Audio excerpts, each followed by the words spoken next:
Welcome to the Film Florida podcast. I'm John Lux, and I'm the Executive Director of Film Florida. Before we get to our interview, please remember to subscribe, rate, and review the Film Florida podcast. If you're not already a member of Film Florida, please consider joining at filmflorida.org. The Film Florida podcast is free, but if you like what you hear, please consider going to our website and donating $20.21 for our 2021 fundraising campaign. We also have a Film Florida merchandise page. Visit filmflorida.creator-spring.com to purchase Film Florida t-shirts, sweatshirts, coffee mugs, and more. Dana Trabulsy is a Republican member of the Florida House of Representatives from Fort Pierce. In addition to being a legislator, Representative Trabulsy is a marketing and public relations professional. She's also a big supporter of Florida's film, television, and digital media industry. We talked to her about her legislative initiatives, her support for our industry, what she learned during her first legislative session, her advice for our industry to keep fighting in Tallahassee, and more. Here's my conversation with State Representative Dana Trabulsy. Welcome to the Film Florida podcast, Representative. Thank you so much for having me. I appreciate the time. Absolutely. So let's start with your backstory. Tell our listeners where you came from. Where I came from. I grew up just outside of Atlanta, Georgia, and lived there till I was in my early 20s and came down to Florida on vacation, loved it, and I was back a week later with everything I owned, to my mother's dismay. I think I shocked her, but I wouldn't go back. I love it here. And did you go directly to the Fort Pierce area?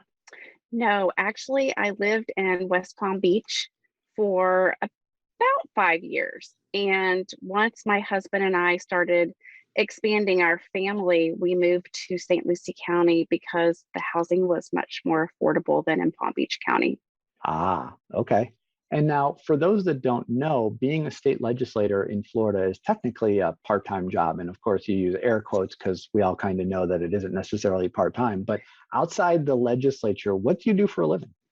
So I am the Director of Marketing and Public Relations for the Treasure Coast Food Bank, which serves 4 counties in our area: Martin, St. Lucie, Indian River, and Okeechobee counties. And to give you an idea of what that looks like, pre-COVID, we were serving 100,000 a week. Post-COVID, we are serving 250,000 a week. And we work with we have a couple of dozen programs that we offer, along with 350 partner agencies that we work with.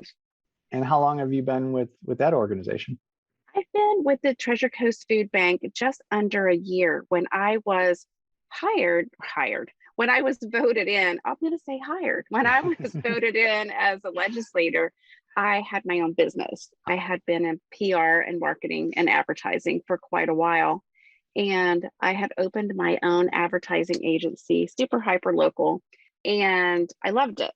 But I soon found that it was going to be impossible as a legislator to scale my business and keep up with the personal relationships that I had developed consistently to grow my business. So I gave my business to our local Chamber of Commerce because they had been longtime partners and friends, and I felt they could take care of it and scale it. And then I had to seek other employment because my part-time job also with the legislator also pays a part-time wage. And yes. I do want to retire one day. So I'm keeping both balls up in the air. And now you were first elected, or as you said, hired to be a Florida legislator in the Florida House in November of 2020. What made you decide to run for office? Well, I'll tell you, I never aspired to be a politician. And I think, John and I, we've gotten to know each other quite a bit over the past year. And I hope that you would say that I do not reflect a typical politician. I am more of a community and cause advocate. Yes, thankfully for that. Thank you. And when COVID hit, I knew that I was looking through the lens of a different time ahead of us.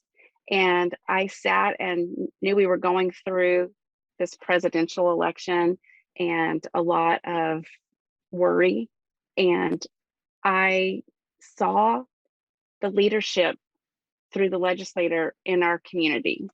And I really feel like it hadn't been effective for several years. And I really felt called to put my name in the hat. I just felt like it was the right thing to do. I've been serving our community for 30 years, and I felt like this was the time that made sense for me to go forward and make another step.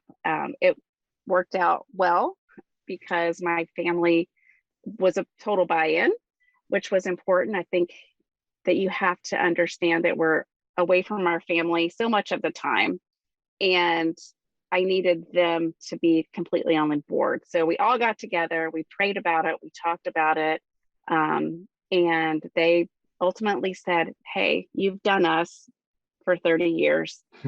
Go do you." So I'm doing me. And this is actually where our paths crossed, as you mentioned, about a year ago. You and I met about a month before you were elected, and something kind of clicked when I was talking about the film, television, and digital media industry. Do you remember what, kind of your first thoughts were about our industry when we first met? I was excited about it because it just is a natural fit for Florida. We have beautiful landscapes, diverse in our, diversity in our communities. And I remember growing up, this is going to be funny, but I grew up and I thought about how excited I was and our community was when Smokey and the Bandit was filmed in Jonesboro, Georgia, which is where I grew up. Okay. And it really brought our community together. And my friends and I still talk about it to this day. And I knew that if you can recreate that in multiple areas of the state, it's not only serving as a job creator, but certainly a tourist attractor, but also great memories. Yeah, that's probably one of the most underrated thing is kind of the community pride that people get. And of course, nobody can pay a bill on community pride, and there is no economic impact that you can measure. But it does say a lot, when a community kind of bonds together over something specific. So that's a really great point. And now, after you were elected through a variety of circumstances, you became the bill sponsor for a piece of legislation for our industry. How did that come across your desk, and why did you want to take on that challenge? Well, as I understand, Representative Buchanan had taken this bill on for a few years, and he approached me. We had a few conversations, and you and I had as well. And I think he was just ready to pass the torch on to somebody who was as passionate about it as he is. And I couldn't be more honored to have been asked by him because I know that he feels the importance of the film industry in Florida just as much as I do. So it was an easy ask. And while the support in the Florida House, as you and I have talked about many, many times, is very, very strong for our industry overall, we continue to have challenges getting on agendas and making progress. What did you learn in your first legislative session about that? And how do you think that will help you going forward in your second session and beyond? Well, the first session there was so much learning on all levels, right? So just finding out where the bathroom was important in my first session. But I think you go in as a freshman with some really great ideas and priorities and bills that you want to get passed, appropriations you want to bring home to your community. And you realize that everything that is important to you may not be as important to everyone else. So that was a very humbling, experience, and not just for Film Florida, but for a couple of other projects that I am going to continue to carry forward because I've learned a little bit more about the projects, taken a deeper dive.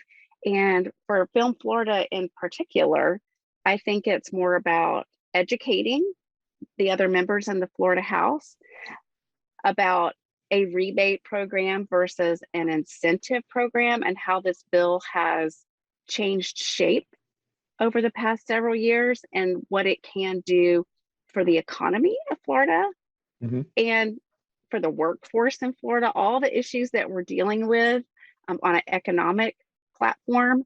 and then how we can again have that community pride. Right, right. And now, besides our industry, what are some of your other legislative priorities? What other topics do you spend your time on? So I am the vice chair of healthcare appropriations subcommittee this year. So healthcare is a very important issue to me, whether it be, mental health care, just working through all the different layers of it. It's 48% of our budget. I like to get super nerdy on that and really, really find out how we're best spending our money in that arena. It's a challenge, but it's so rewarding. One particular issue, not in the healthcare arena, but something that I'm passionate about that taking on for a second year is level 2 background screening. So last year it came about as level 2 background screening for summer camps. And as you know, last year was a huge win for education and for our children in Florida. But I think we have work to do still. And I think level 2 background screening for summer camps was a great bill because, we're sending our children to a place for other folks to take care of them. And I think as parents probably assume unknowingly that the people that are taking care of our children may not have a record, may not be a pedophile, may have other issues that we wouldn't particularly want our children to be involved with. So last year it never saw the light of day. And that's actually, I'm happy about that because we're taking it one step further today.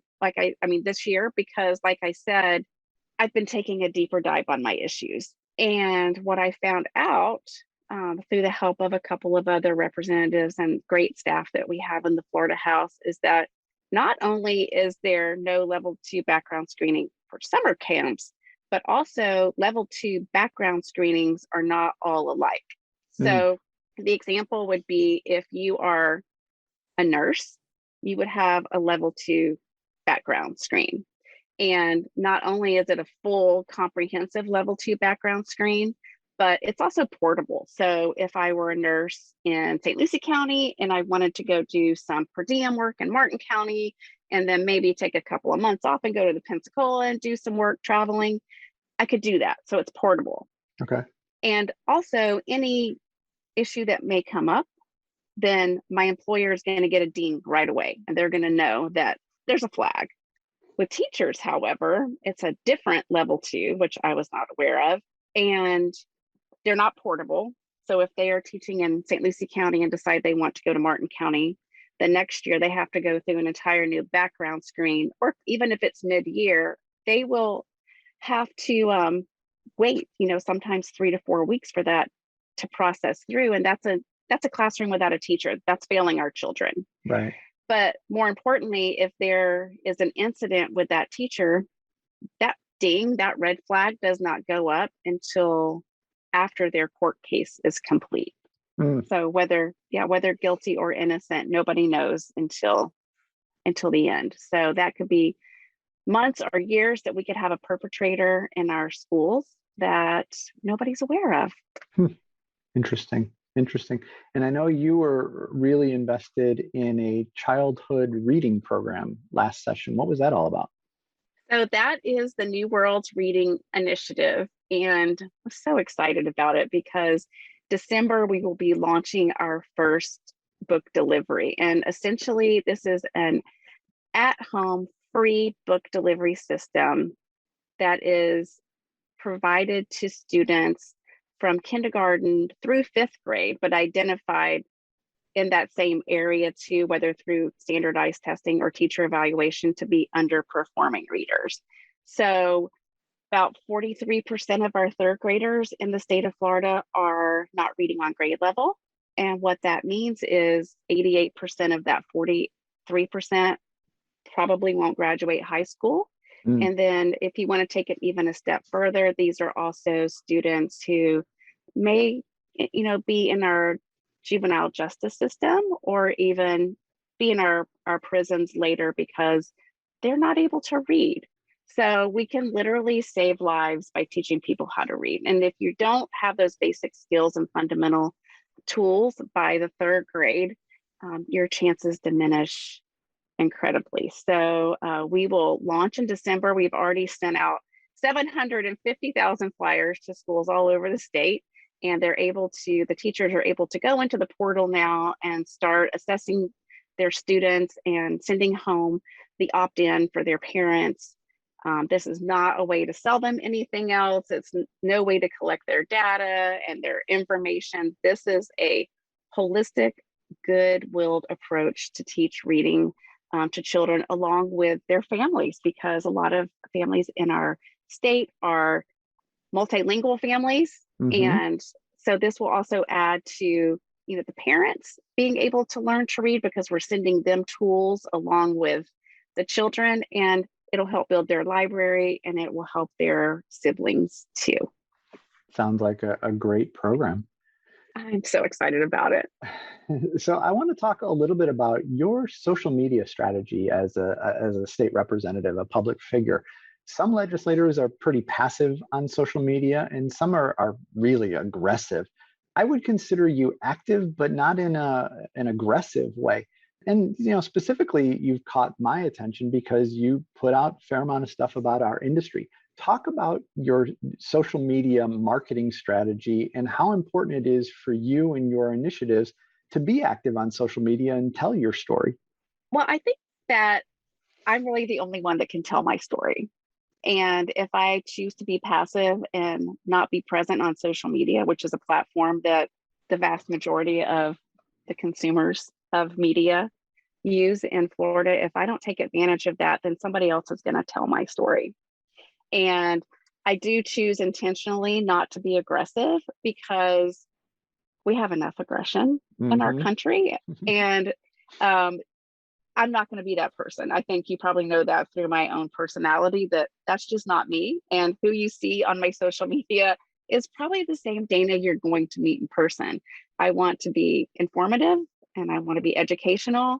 I want to state the facts as they are, have good conversation and dialogue, but you won't see me getting in a Twitter fight or posting negatively about someone that I don't agree with. If I don't agree with something you do, I'm probably going to call you personally and try to have a conversation and understand why we have an opposite view, because sometimes somebody else just may be right. You never know.